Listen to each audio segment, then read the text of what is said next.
Hola, soy el Capitán F, este es el fondo con libros que me pongo para parecer listo y en este vídeo voy a contarte por qué se habla de edad de oro, de plata o de bronce para referirnos a la historia del cómic americano, de dónde viene todo esto de las edades y los metales y además verás un breve resumen de toda la historia del cómic americano para que en menos de 10 minutos tengas una imagen mental de los periodos en que se divide, por qué se ha decidido estructurarlo así.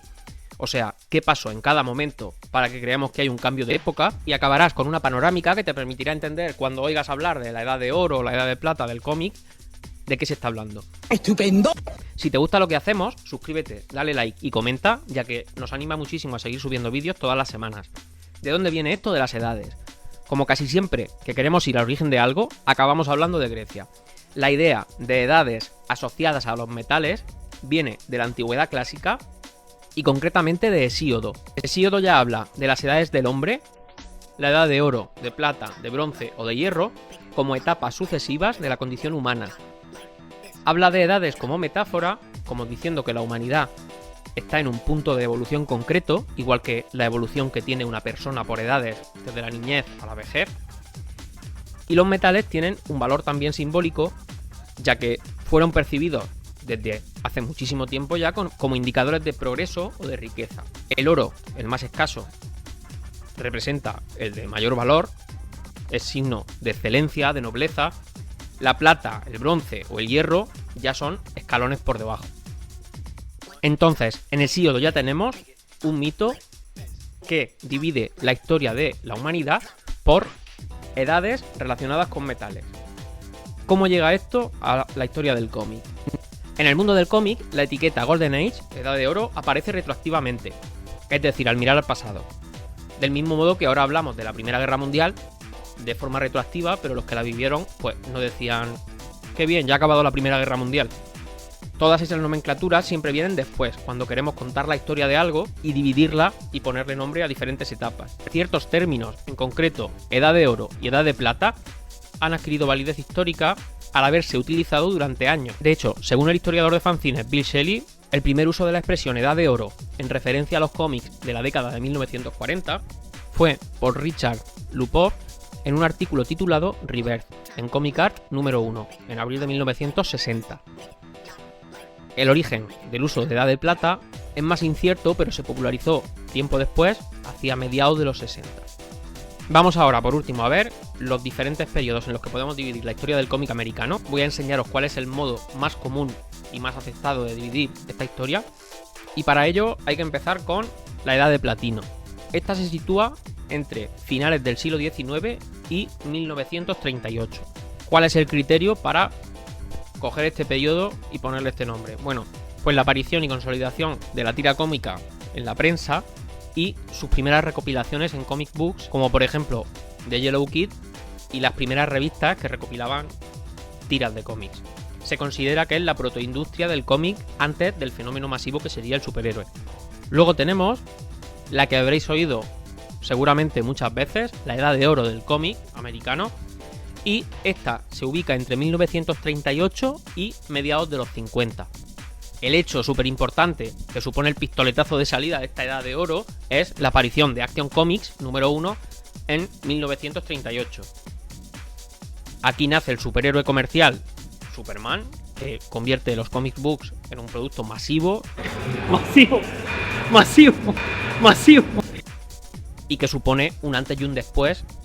El criterio para ubicar el fin de esta Edad de Oro hacia mediados de los 50 es el declive del mercado de superhéroes, que tras la Segunda Guerra Mundial y la crisis moral y política de la época acaba con fuertes recortes de títulos y culmina en la creación del código de la industria, del Comics Code, esta etiquetita que llevaban los cómics de la época, y la reestructuración editorial posterior. La otra gran edad de la que se suele oír hablar cuando se habla de historia del cómic es la Edad de Plata, la Silver Age. Esta se ubicaría entre 1956 y 1970. El criterio para marcar el inicio de esta etapa sería el renacimiento del superhéroe con nuevas versiones y ciencia ficción revitalizada.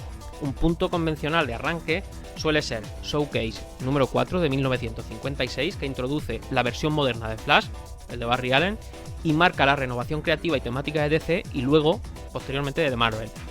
Pero ¿qué pasa? Entre ese declive del mercado de superhéroes que cierra la Edad de Oro y el renacimiento que abre la Edad de Plata, ¿cómo es ese momento de transición? Porque claro, esto no deja de ser un esquema para entender la historia de un medio que, como todo, ha evolucionado de una forma mucho más orgánica y más gradual. No es algo que de un día te acuestes en la Edad de Oro y te despiertes al día siguiente en la Edad de Plata. Vamos a ver esto en 3 pinceladas. ¿Por qué? Al mirar la historia del cómic, se ha visto que acababa una época, es decir, que terminaba la Edad de Oro y empezaba otra época diferente. Pues bien, después de la Segunda Guerra Mundial, el público de Estados Unidos se cansó de los superhéroes. Habían cumplido su papel patriótico de luchar contra el eje y ahora interesaban bastante más los géneros policiales, los románticos o el terror y la ciencia ficción. Superman y Batman sobrevivieron, pero la mayoría de superhéroes desaparecieron. No hay que imaginarlo de nuevo como algo drástico, sino que es una etapa de declive progresivo. El punto más bajo de la Edad de Oro podemos situarlo entre los años 1954 y 1955. ¿Por qué? Porque es cuando llega la moralina. El psiquiatra Frederick Bertham publica Seduction of the Innocent. El Senado hace audiencias y la industria lo que hace es que se autoimpone el Comics Code Authority, una censura dura. Sí, ey, dale duro, duro, duro, duro, duro, duro, duro, duro, duro, duro, duro. Dale duro, duro, duro, duro, duro, duro, duro, duro, duro, duro, duro. Los cómics se vuelven conservadores y una gran cantidad de editoriales cierran. Desde 1956 en adelante, aún en ese contexto de censura y de ruina, DC decide reinventar el género. Publica Showcase número 4 con un nuevo Flash y más tarde renueva a Green Lantern y a la Liga de la Justicia. Este se considera el inicio de la Edad de Plata, que recupera la figura del superhéroe, pero con otro tono. Ciencia ficción, optimismo y una estructura más moderna. Pues bueno, ya queda poco en este esquema general. Después de esta Edad de Oro y Edad de Plata, tenemos la Edad de Bronce, que se suele ubicar entre los años 70 y mediados de los 80, y que está caracterizada por la transición temática y formal. Tenemos cómics que abordan problemas sociales como las drogas, el racismo, la corrupción, tienen un tono más adulto y una experimentación gráfica mayor. Un marcador simbólico de este cambio de edad, pues serían, por ejemplo, los arcos de Green Lantern y Green Arrow de Denny O'Neil y Neil Adams, que en 1970, entre 1970 y el 71, llevaron temas sociales a portada y ayudaron a erosionar, pues, la rigidez del código del cómic. Y por último tenemos la Edad Moderna, es decir, la actual. Se considera que empieza hacia mediados finales de los 80. Hay un conjunto de factores, pero como hechos fundacionales tenemos la aparición de obras que cambian el lenguaje y que revolucionan el medio, como son Watchmen o El Retorno del Caballero Oscuro. La mayor visibilidad y control creativo que tenían los autores, la experimentación estilística y las narrativas mucho más oscuras pero también más posmodernas, junto con cambios en el mercado notables como la especulación, los reboots, el auge de editoriales independientes, la fundación, por ejemplo, de Image. Pues con esta efervescencia de finales de los 80 y principios de los 90 hemos llegado a la Edad Moderna, a la actualidad. Y os dejo por aquí esta línea de tiempo con las fechas bisagra por las que podríamos cortar la separación de cada una de las edades. Y bueno, si habéis llegado hasta este punto del vídeo, muchas gracias por estar ahí y no dejéis de disfrutar de la lectura. Chao. Dale duro, duro, duro, duro, duro, duro, duro, duro, duro.